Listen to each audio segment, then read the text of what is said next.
How are you? Welcome again. We're continuing our discovery of American cooking, and today it's Philadelphia. Philadelphia is the most wonderful city, and it's so American. Well, it's the birthplace of a lot of good things. In 1682, William Penn, a Quaker, attempted to establish a new community in Pennsylvania, and he called it after two names for love, Greek terms, Philia and Delphius, and thus the name Philadelphia. During the early 1600s, late 1600s rather, he brought in Swedes and Dutch and German, English. He advertised all over Europe, and people came by the droves and established a community that is still eclectic, versatile, international. Philadelphia has the most wonderful things, and the Italians came later on, and the Irish, and the Poles, and the Hispanics, and the blacks. The things you can find in that city are absolutely wonderful. And of course, it's also the place where Ben Franklin held forth. He had his printing press there and all of his great experiments, and was literally running part of the city. When I told my secretary, Dawn, that Ben Franklin recorded in his journal some of his amorous episodes, not based on Philadelphia, not Phileas, but eros, that's the other Greek word for love, you see, erotic love. He was a serious lover. When I told her that he was such a popular lover, Ben Franklin, yes, he was, she said, well, it must have had something to do with the kite and the key. That was another one of his experiments. In any case, it was the birthplace of the Declaration of Independence. And as far as Americans are concerned, it was the birthplace, look at this, of ice cream. Now, I thought that Tom Jefferson had brought ice cream to the colonies. He did in 1789. But the people in Philadelphia claim that in 1782, George Washington tasted ice cream at a festival, a great big festival in Philadelphia.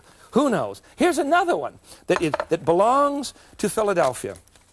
The animal cracker.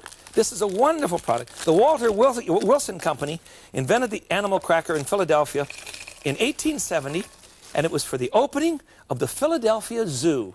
So there you have it. Next time you bring some of these to your grandchildren, well, be sure that you give Philadelphia credit for the animal cracker.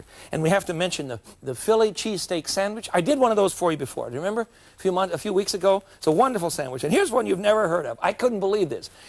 You take a weenie, put it in a bun, and you put chopped codfish balls on the top, chopped codfish cake, and it's called a Levy's combination. I don't know if I can take it. But eating is still wonderful in Philadelphia.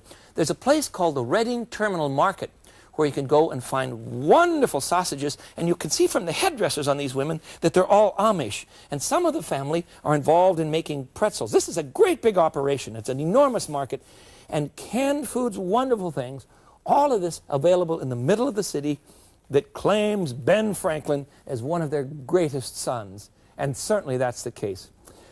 Today, I want to make some dishes for you that really belong to the Philadelphia tradition. One of the dishes is called scrapple. It's an old Pennsylvania Dutch dish, and in the early days of Philadelphia, they claimed that the Philadelphians ate so much of this dish that some people didn't understand how they lived until the Pennsylvania Dutch brought in scrapple. It's called scrapple because it's made from scraps of the pork. Now, I don't use scraps for mine. I use pork neck bone because it has a lot of good flavor, but scrapple implies scraps, and it was made each year during the butchering process. And you took part of the pig that you didn't want to normally use, you see, for making head cheese and all sorts of things. And some of the things you made was a bunch of scrapple. It's cornmeal mush with, well, I'll show you, with pork in it. So first of all, we need about 3 pounds. This is 3 pounds of pork neck bones. You can buy them at any butcher that generally deals with the food that's popular in the central area in a city, where there are a lot of black cooks. They'll cook these with vegetables. But in Philadelphia, you can buy them for a scrapple. So I'm going to put them into a pot and to boil them up, you see, 4 quarts of water. I've already got this batch finished, but anyhow, boil them in 4 quarts of water, 3 pounds of pork neck bones, and what you come up with, I'm not going to bother cooking all of this, you see. After about an hour and a half, the meat will come right off the bone. Just take it off with your fingers. You see, it just falls right off. Take them out, of course, and cool them first. Yes, of course, these are cold. Then you chop the meat up. See what I've done here? Chop the meat up. Let me, that's not quite fine enough. There. Scrapple, don't back off. Please don't say, oh, I've heard of scrapple. It's wonderful stuff. It's just wonderful stuff. I very much enjoyed. My dad used to eat it out of a can when I was a kid. It's so easy to make. And this recipe makes a ton, so And it keeps well, so don't worry about it. All right, that's fine enough. Now, that will go into our, after the bones have cooked, you see, and you've let them cool, and you've taken the meat off the bone, chopped it up, then it goes back into the broth. But measure your broth carefully, because you want 3 quarts of broth, and you've started with 4, so you'll have 1 extra. You can throw in another soup pot. So put your 3 quarts of water on to boil, stock, I should say, the water in which you've prepared the bones, and throw in the chopped meat, and to that we're going to add 3 cups of cornmeal. After it's boiling good, here, come on, boil, there we are. We'll just stir it right in. And you have to kind of whip this in, you see, so that you don't get any lumps. There. And that will cook up to a heavy mush and nothing flat. So let's, as that's cooking here, let's get the herbs in. It would probably be safer for you to put the herbs in. There we are. Put the herbs in while you put in the meat, you see, before you put in the cornmeal. That way you can stir it in. The herbs are very simple. We want some, let's see here. Yes, find everything. Sage and some savory. Okay. I want a couple teaspoons of sage and 1 teaspoon of savory. And this makes it terribly Philadelphia. 2 teaspoons of sage. Crush this right up. That's how you release the oils in good herbs. There. Oops, stir, Smith. You're going to get lumps. Oh, I can already smell it. Please remember, when you're trying to smell something hot in the stove, don't put your head in there. You'll get hair in the pot. Maybe I won't, but you might. You see, what you want to do is just kind of breathe it over this way. And a little bit of savory. Sage and savory. Half as much savory, so that's about a teaspoon. There we go. And we'll leave some salt. Put all these over here and get rid of them. A little bit of salt to this. There we are. Not much. That's plenty. And we'll have to add some pepper, of course, because this is Philadelphia food. Here's my pepper mill. And stir this up. Let it cook for about 20 minutes. Good and thick, you see. And then you're going to put it in a loaf pan, or a loaf form, so that we can create a... There, that's good. All right. We'll pour this in a loaf pan, bread pan, something like that. See how thick it is? See how thick that is? Isn't that wonderful? And that will set up in a loaf pan so that you can slice it. And that's the fun part. I'll show you one that's all prepared. Pennsylvania Dutch scrapple. And in Philadelphia, you eat so much of this that they call it Philadelphia scrapple. They've kind of claimed it as their own. Now you slice this into 1/4-inch slices. You see the pork in here? See the pork? Isn't that beautiful? And that's nice pieces of pork. I don't use anything on the piggy that you wouldn't like to... Well, never mind. Anyhow, this is not like a weenie company. You know, the weenie companies will grind up anything and put them in a sausage, but not good scrapple. All right, the scrapple is then pan-fried, and it is served... Here we are. See, I pan-fried this in my old black frying pan, and it is served with another American product, terribly American. And you remember, corn is ours.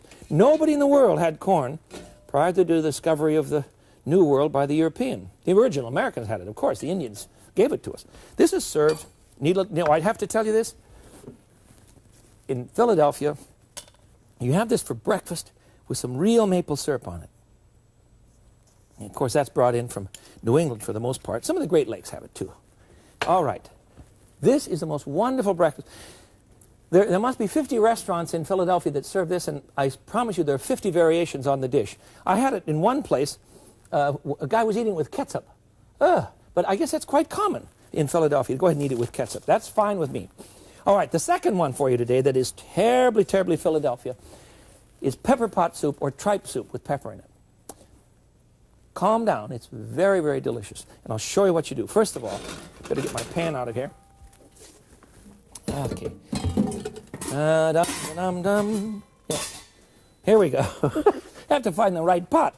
I'm going to put in my kettle 5 slices of bacon and saute it, you see? I better get this in the front. You can't see this, can you? I'm going to saute 5 slices of bacon in a big frying pan, and then to that I'm going to add the things that I need for a good soup stock. But I want to saute the vegetables because they'll bring out the natural flavor in the vegetable itself in terms of sugar. It'll be browned. So let's light it up here, and you can enjoy the browning of the vegetable in order to bring out natural caramel. Did you know that's what it is? Absolutely. The natural caramel, it will help color your soup and give it much nicer flavor. It's very important that you do that. So I'm going to saute in my 5 bacon slices, which I've diced up and already, I've extracted some of the fat. I've cooked it slowly for a bit so the fat comes out. Want to add a cup of celery, cup of yellow onion. This pan is not terribly hot at the moment, so we don't have to worry about it. A couple of green peppers, diced. For me, that's a coarse dice. I don't like little dinky vegetables. I don't like squishy stuff in my soup. I want soup with body, so I don't like to chop everything up too small. And we have about a head of parsley, and we'll dice that up too, or at least chop it up. Remember now, when you're doing this, be sure and keep your fingers bent under. I don't have to tell you that again, do I? Just keep them bent under. That's the motto. Teach your children to do this. There. You know what my boys do? When they were little kids, they learned in the Montessori school, and I mean tiny.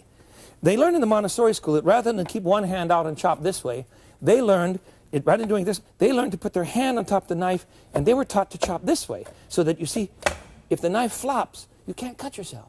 Isn't that clever? Bless the Montessori teachers. You should teach children to be independent, and young boys should never become dependent upon a woman for food. That's something we learned from the women's movement. All right, we're sauteing our vegetables in 5 slices of bacon diced. We have onions, celery, green pepper, and now the biggie. We're going to saute a whole bunch of leeks, but I better show you three nice leeks. I'm just going to put them in the pan here. And I've cut all of these, you see? Sliced them up. Look at all the leeks. It's going to take a while for all that to cook down. But I want to show you how to clean a leek because it's a very important matter. A leek is a great big rascal. I'm sorry I don't have a hole to show the end on one of these. Well, anyhow, cut off the bottom just like a green onion, you see? And then cut it into pieces. The top part here is pretty much useless. It's too tough. But the bottom pieces can be cut, this middle piece, take out this, see the mud? Take out this one. Now this piece we can use, and on this one we'll take off just one outer case because it's too tough there. And on this bottom one we can chop it all up, but I want to show you what you have to watch for. And what you have to watch for is mud. Now look inside and separate the leaves. This one's fine. You see there's no mud in there. So that means we can chop it up.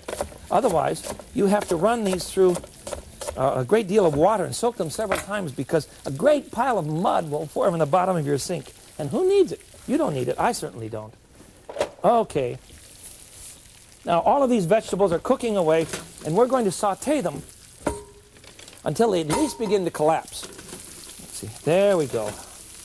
Now, this will take, probably 15 minutes, and you don't have 15 minutes to watch this, and I don't have 15 minutes to do it. So we're going to pretend that we've done it for 15 minutes.